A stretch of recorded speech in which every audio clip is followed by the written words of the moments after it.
Introduction to Part 1.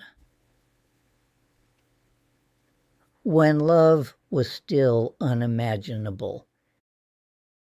There was a time in my life when I didn't even know how to dream, not because I lacked imagination, but because I had never known joy, the kind of joy that opens the heart to possibility. Before college, I wasn't thinking about what I wanted or what might make me happy.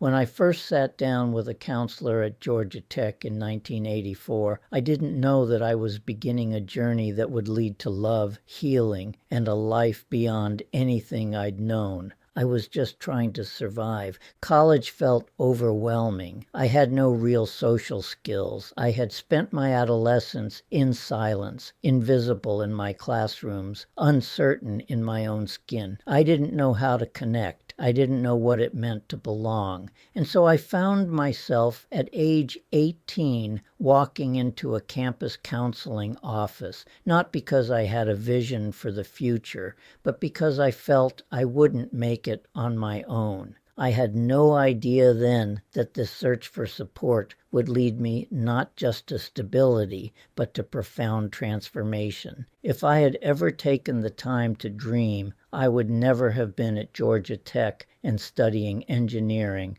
I'd like to say that I experienced joy and success beyond my wildest dreams. But the fact is that when I walked into the counseling and career planning building and into the office with my counselor, I had never thought about what I wanted. Nothing could be more meaningless for me than engineering. No career direction could be more inappropriate for me than engineering. In addition, what my parents had given me was fear. That was their greatest gift. Initially, it was fear of them. I guess they took the verses from the Bible that said that beginning of wisdom is fear of the Lord, literally. And they used that as a template for what they were seeking, not respect, but fear of one's parents. Undoubtedly, there are obviously more disturbing stories of abuse, stories that would inspire almost anyone to value the role of child protective services, even those who otherwise are hesitant to see the goodness of what Child Protective Services, CPS, is tasked with doing. My second wife would tell me about how much more brutal and violent her father was. Undoubtedly, there are arguments about overzealously involving CPS, and those who think that a child is just oppositional when it comes to any rules. That wasn't me. I did wish that CPS would have come to examine the things that were happening to us. Let me state that again. I don't want there to be any confusion or uncertainty. As a child, I wanted CPS to get involved and ask us, as me, if I was a victim of child abuse. If that happened, I would have been talking for hours and hours describing things that were happening, and I would have been put in foster care. It would have been far from ideal, but it was what I desperately needed. It wasn't just fear of them that I learned, but fear of the world. I was made to fear all the things that could go wrong if I didn't do everything right. Get into a great college/university. For this to happen, I had to get straight A's.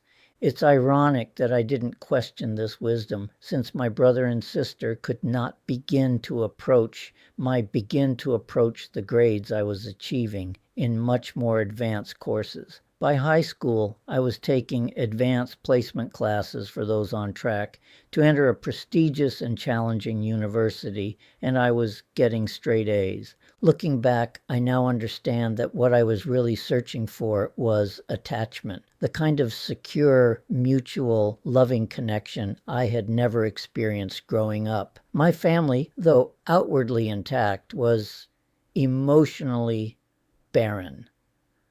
The messages I received from them, explicit and implied, taught me not to trust closeness, not to expect to be wanted, and not to believe I mattered. But slowly that would begin to change. This first part of the memoir traces that journey from a shy, uncertain person to someone who not only found their voice, but found love. First in the brief but life-changing relationship with Kelta, then more fully and enduringly with Lynn.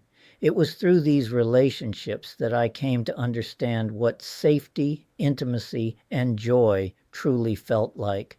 This is the story of earned secure attachment, of discovering what I had never known to want, of realizing that life could be more than survival. It could be beautiful. I didn't know then that it wouldn't last forever, and I certainly didn't know how deeply it would hurt to lose it all. That part comes later. However, one cannot know or appreciate loss without first discovering joy, expansiveness, connection, and a life where one is allowed to dream, because one has no idea that those dreams can't come true. So the first half of this book is a love story, but it doesn't start that way. I have to tell you where I came from and what life was like from the earliest days of my life.